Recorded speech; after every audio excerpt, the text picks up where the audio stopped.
Bukol sa leeg ang literal na pabigat sa araw-araw na pagtatrabaho ng isang babaeng aming nakilala sa Cardona, Rizal.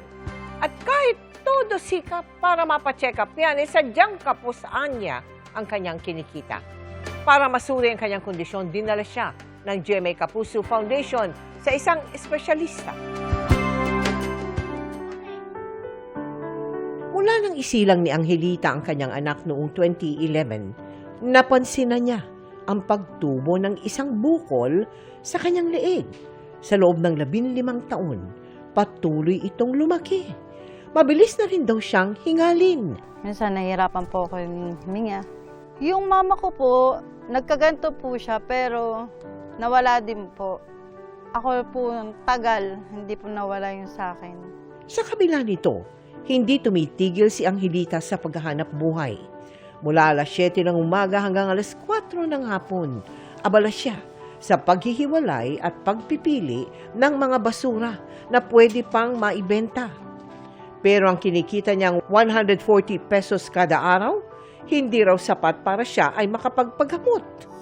Ngayong Goiter Awareness Month, ipinasuri ng GMA Kapuso Foundation sa head and neck surgeon na si Dr. Gil Vicente ang bukol sa lieg ni Angelita. Ang diagnosis natin, nodular goiter. Bakit tayo nagkakaroon ng ganito? Most common sa atin ay yung iodine deficiency. Pwedeng hereditary. Isinailalim din siya sa blood test at neck ultrasound Para makita natin kung gaano kalaki siya, may back cystic ba siya, hypoechoic ba siya. Pag talaga hindi pwede, after observation, pwede tayong magkaroon ng operation. Ako po ay nananawagan sa inyo na ako po ay matulungan niyo kasi gustong-gusto ko na rin po magpa-opera. Tapos po kami po sa financial. Paalala ni Doc, kung may nakakapang bukol sa leeg, nahihirapan sa paghinga o paglunok, agad na magpatingin sa doktor dahil posible itong simptomas ng goiter.